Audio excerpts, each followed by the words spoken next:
Hey guys, this is Michael, and I also want to say thank you for tuning in to the first ever video blog for According to Michael III.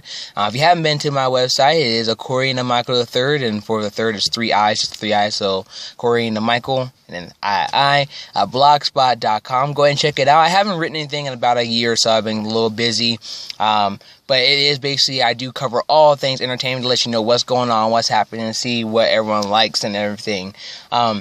It's been a while, like I said, I've been busy, but, you know, I thought this might be easier to go ahead and keep up. I can just talk to you guys, you can let you know what's going on, see what's happening. Again, thank you for tuning in. First off, I just want to apologize. I'm in my car because my daughter right now is being a major spoiled brat, and no matter where I go, you can hear her screaming throughout the house.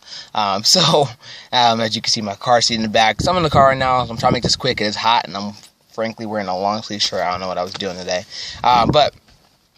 This past weekend, you know, I was able to actually go see Lucy opening night, thanks to my sister, who's really awesome. She was actually able to help us pay to go see the movie because, let's face it, frankly, I'm broke right now, so, you know, gotta do what I gotta do, but she was able to help out with that, and I really appreciate her taking the time to make sure we were able to go see that movie. Now, if you were planning on seeing Lucy, as you realize right now, it is the #1 movie in America right now. I'm not sure about the world, but I know in America it is. If you're planning on seeing it, what I would say is this: you have to ask yourself one question, and that question is this: are you an intelligent person? And now I say that with the highest regard. I want you guys to really look deep down inside yourself and think about it. Are you the type of person who can follow an intelligent movie? Because that's exactly what Lucy is. It is not a superhero movie.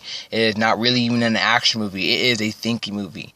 You're following Luc Besson, who is actually the writer and director of this movie, and trying to understand what would happen if we actually unlocked 100% of our minds. Now, if you don't know Luc Besson, he actually is known for quite a few things. One thing that I like about him is, you've probably seen it, he did the Taken movies, Taken 1 and 2, and I believe he's doing 3 as well, with Liam Neeson. Great movies, you know, very action-paced, you know, Liam Neeson basically walking around chopping people in the throats and acting like it's a video game. It's still entertaining to watch, though. It's cool. My dad loves it, so, you know. But if you still live under a rock and you don't know about Taken, I'm hoping that you know about this one at least. He also did The Fifth Element, which is a cult sci-fi classic, starring Bruce Willis. If you have not seen The Fifth Element, you need to see that movie. I'm telling you right now, it's for an older movie. Great action, great graphics. It is hilarious as well. Makes you laugh. Good music. I mean, this movie basically has everything in it, and you'll definitely enjoy it. So definitely check those out if you haven't seen any of his earlier work.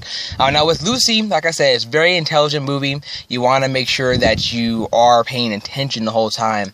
If you look on like Rotten Tomatoes or in the review sites, you do see that Lucy is a 50-50 referral rate basically right now. A lot of people like it, and some people don't like it. It's kind of back and forth. It's for critics and viewers as well. As we were getting out of the movie, you heard a lot of people saying, "Oh man, that sucked. Oh, I didn't expect that ending. Blah blah blah." And that's because if you're not following the movie, you're not gonna get it, and that's just the truth. Now, of course, Lucy's does star the brilliant and very beautiful Scarlett Johansson, who's honestly taking a step out. I mean, a lot of people thought it was going to be a superhero movie, but it's not. She definitely took a good role. I would say with Scarlett Johansson, who plays Lucy, of course. Pre-Lucy, pre the Lucy that we're going to know, the 100% opening the mind more Lucy, she's very crybaby-ish, not Scarlett Johansson's normal roles. You know, she's always been the tough, kick-ass type girl, and it's kind of weird to see her play a very scared, you know, young adult. It was kind of awkward, truthfully. But when she goes into full-on her mind's expanding and opening mode, that's when it gets really cool. One of the reviews I saw said that people didn't like the fact that she loses her human emotions as she goes along. But as she does say in the movie, it does kind of that human emotion actually is a roadblock to help us actually fully understand how to better ourselves. So I'm not trying to give too much away in this movie because I really did like it, and I really want you guys to be surprised and follow and watch it for yourselves because it really was good. Of course, Morgan Freeman does play the professor that is in the movie. That's be Professor Samuel Norman. He was definitely great, as Morgan Freeman always is, and his voice is just awesome, period. He actually definitely is the only one who really understands Lucy, which is the nice thing. Even though she becoming this higher human being, he really understands who she is and is able to incorporate that into showing her what she should do with all of her newfound knowledge. As the movie goes along, it's very chopped up a little bit, I would say.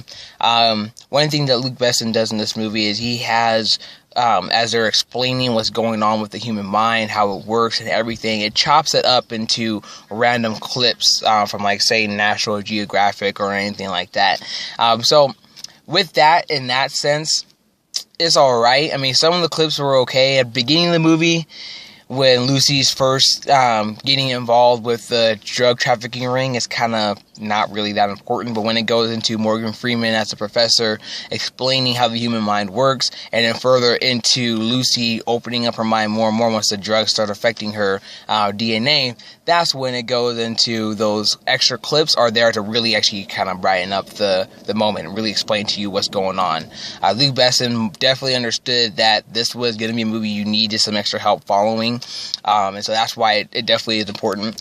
When it comes down to, of course, the antagonist of the movie, which would be Choi Min-sik, I'm hoping I pronounced that right, hopefully. He actually plays Jang, which is the drug lord who, of course, enlists Lucy to carry the drugs we've seen all in the trailers. It was kind of more like he was a very spoiled drug lord. Truthfully, it got very stereotypical racism when it comes to the drug trafficking overseas, and, you know, the drug mobs and everything. It was kind of campy, to tell you the truth. I didn't really care for it. It was alright, but it wasn't really needed that much. I don't know. And it just made Scarlett Johansson, 100% Lucy, start acting very awkward. You know, it had its ups and downs, like as every movie does. As you gotta know, every movie has its ups and downs. It goes all around, so you gotta make sure you are understanding that. And ultimately, it was a good movie. It was definitely a mind opener. The nice thing is, as well, Amar Wake, I'm hoping I pronounced that name right too. A lot of people with weird names, who plays Del Rio in the movie, who is the cop that helps Lucy out as she tries to make sure she gets the other traffickers there so she can get all the drugs. And again, not trying to do too many spoilers for what happens in the movie. Del Rio ends up becoming the reminder to Lucy, and that was something that I think they didn't touch on very well. Was he asked her why he needed her around, and basically she tells him that, he's a reminder to help her, I guess, stay in contact with that there are good people in the world, that human emotions still can be good, whether or not they are a roadblock or not. So that was interesting. When it comes to Lucy, the part you're going to really want to pay attention to is when Morgan Freeman first shows up as the professor and he's explaining how the human mind works now, and then when Lucy actually sits down with Morgan Freeman and the other colleagues of his, and they are actually discussing what's going on, what kind of knowledge she has. Those are where the points are in the movie that really speak out to letting you know this is how it's going down, this is what's happening, and this is how you're going to understand it. Overall, truthfully, without giving too much away, you're going to have to see the movie for yourself and make your own assumptions. But like I said, that question you're going to ask yourself first before you go see it is, are you intelligent? And I said, you got to ask yourself, am I the type of person who can go sit down on an intelligent, known movie and be able to follow it directly through? Or am I going to get lost? Excuse me. It's kind of like, I would say, Inception. A lot of people I talked to who saw Christopher Nolan's Inception who didn't like it were people who either weren't paying attention or didn't understand it. That literally was their responses. I've had some people tell me they were sucking face throughout the movie. Some people who said they watched the whole movie and still couldn't understand what was going on. So if you're not going to be able to follow it, then don't go see it. Don't waste your time. Unless you're the type of person who just wants to see it because you like Scarlett Johansson. People are weird. I go see movies because I actually want to see a good story. But overall, like I said, I thought it was good. And I hope you guys, are able to go ahead and check it out and see what goes on. Just stay tuned. I'm going to try to do more of these video vlogs because I do like talking about entertainment. Post on my Facebook isn't enough. And I'm pretty sure those of you who are watching this that are my friends are probably tired of seeing stuff about Marvel and DC and God knows what else I post throughout the whole entire day. So what I'm going to try to do is get more into doing the videos, talking to you guys, letting you know what's going on. You can guys come back for it, say, hey, I want to watch it, or hey, I don't. But again, thank you for checking out the first video vlog. Forgive me, I'm not very tech savvy when it comes to shooting videos. videos. It's just gonna be me talking to y'all. I'll be in different locations, so be ready for it. But hopefully I'll be able to do another one later on this week. I'm hoping to go see Guardians of the Galaxy on Friday or opening night. Can I get paid? So yeah, hopefully go see it. But if not, then you should see other stuff. I know we'll talk about Legend of Korra for Nickelodeon. You know, a lot of the TV shows are getting ready to come back on, and, you know, Comic-Con, some of the things that went down there. Definitely want to talk about Captain America's shield breaking, because, let's face it, only a small handful of people have ever broken it up. But, anyway, off tangent, Lucy, go see it, don't see it, ask yourself if you think you're going to be able to follow it. Other than that, I will check you guys later, and thank you for checking out Corey and Michael III. Again, CoreyMichael3.blogspot.com. It'll be on YouTube, it'll be on that website, be on my Facebook if you're friends with me. So, hey, check it out, and other than that, you guys have a good day. Bye.